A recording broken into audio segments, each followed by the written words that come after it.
সুপ্রিয় দর্শক, আসসালামু আলাইকুম। সবাইকে আবারও স্বাগত জানাচ্ছি নতুন আরেকটি ভিডিও নিয়ে হাজির হলাম। তো দর্শক, আজকে আমরা জানবো অক্টোবর মাসে কি কি সবজির বীজ আমরা রোপণ করব। প্রথমত আমরা পেঁপে বীজ রোপণ করব সঠিক পদ্ধতিতে, টবে, ছাদে, যে কোনো জায়গায় টপলেডি, হাইলেডি, বাড়ি স্বাদ, বাড়ি আট এসব জাতের আমরা বীজ রোপণ করব। তারপর আমরা বীজ রোপণ করব বাঙ্গি বা তরমুজ, এসব বীজ আমরা বপন করব। এই সময়ে অক্টোবর মাসে ছাদ বাগানে, টবে, যে কোনো জায়গায় আমরা চাষ করে অধিক ফলন পাবো। তারপরে আমরা চাষ করব চিচিঙ্গা। ছাদ বাগানে, টবে, যে কোনো জায়গায় আমরা এই অক্টোবর মাসে চিচিঙ্গা আমরা বীজ বপন করতে পারব সঠিক পদ্ধতিতে।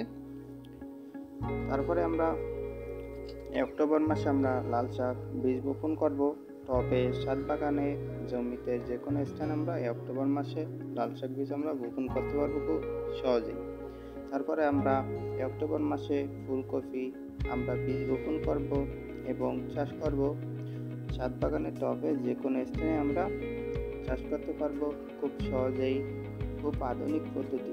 তারপরে আমরা চাষ করব কালোমরিচ। এটা আপনারা সারা বছরই চাষ করতে পারেন এবং অক্টোবর মাসে আপনারা বীজ বপন করতে পারেন। ছাদ বাগানে, টবে, যে কোনো স্থানে আপনারা এই কালোমরিচ চাষ করতে পারবেন। এটার ফলন অধিক ফলন হয়ে থাকে, সারা বছরে আপনার এটার ফলন হয়ে থাকে।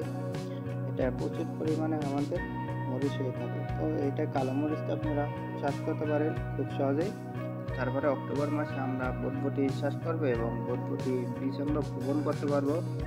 রেডটন এবং বাড়ি স্বাদ এসব জাতের আমরা বরবটি আমরা চাষ করব এবং বীজ বপন করব ছাদ বাগানে, টবে, যে কোনো স্থানে আমরা অক্টোবর মাসে আমরা বীজ বপন করে অনেক অধিক ফলন পাবো এবং আমরা জমিতে এবং গ্রীষ্ম যে কোনো স্থানে আমরা চাষ করতে পারবো।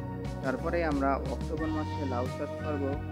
ময়না, Diana, Nice Green, High Green এবং মার্শাল, নবাব, সুলতান এসব জাতের আমরা লাউ আমরা চাষ করব এবং অক্টোবর মাসে বীজ বপন করব। তারপরে আমরা অক্টোবর মাসে আমরা টমেটো বীজ বপন করব। বাহুবালি, বাড়ি 8, বাড়ি 9, বাড়ি 11, বিউটিফুল, বাড়ি 7 এসব জাতের আমরা বীজ আমরা অক্টোবর মাসে বপন করব। তারপরে অক্টোবর মাসে আমরা করলার বীজ বপন করতে পারবো। বাড়ি 7, টিয়া, নাইস গ্রিন এসব জাতের আমরা করলার বীজ বপন করব ছাদ বাগানে, টবে, যে কোনো স্থানে আমরা এসব জাতের করলা বপন করব। তারপরে আমরা অক্টোবর মাসে সিমের বীজ বপন করব। সারি, জারি, কেরালা, ইপসাটু এসব জাতের বীজ আমরা বপন করব, খুব সহজে আমরা লাভবান হব। তারপরে আমরা অক্টোবর মাসে কাঁচামরিচ বীজ আমরা বপন করব এবং কাঁচামরিচ আমরা চাষ করব খুব সহজে, আমরা আধুনিক পদ্ধতিতে চাষ করে লাভবান হব ছাদ বাগানে, টবে, যে কোনো জায়গায় আমরা এই অক্টোবর মাসে কাঁচামরিচের বীজ আমরা বপন করব। তারপরে আমরা বীজ বপন করব বেগুন, বাড়ির স্বাদ, আপেল কিং, তিতা এসব জাতের বীজ আমরা বপন করব। তারপরে আমরা শসা বীজ বপন করব। ময়নামতি, বাড়ি 7, বাড়ি 11 এসব জাতের আমরা বীজ আমরা বপন করব শসার, তাহলে অধিক ফলন আমরা খুব সহজেই পেয়ে যাব। তারপরে আমরা অক্টোবর মাসে পুঁই শাক বীজ বপন করব।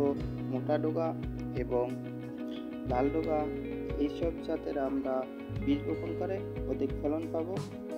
তারপরে আমরা বীজ বপন করব মিষ্টি কুমড়, বিআইডিসি এইসব জাতের আমরা হাইব্রিড জাতের আমরা মিষ্টি কুমড়ার বীজ বপন করব। তারপরে আমরা এই অক্টোবর মাসে নাগামরিচের বীজ আমরা বপন করব ছাদ বাগানে, টবে, যে কোনো স্থানে আমরা চাষ করতে পারবো খুব সহজেই।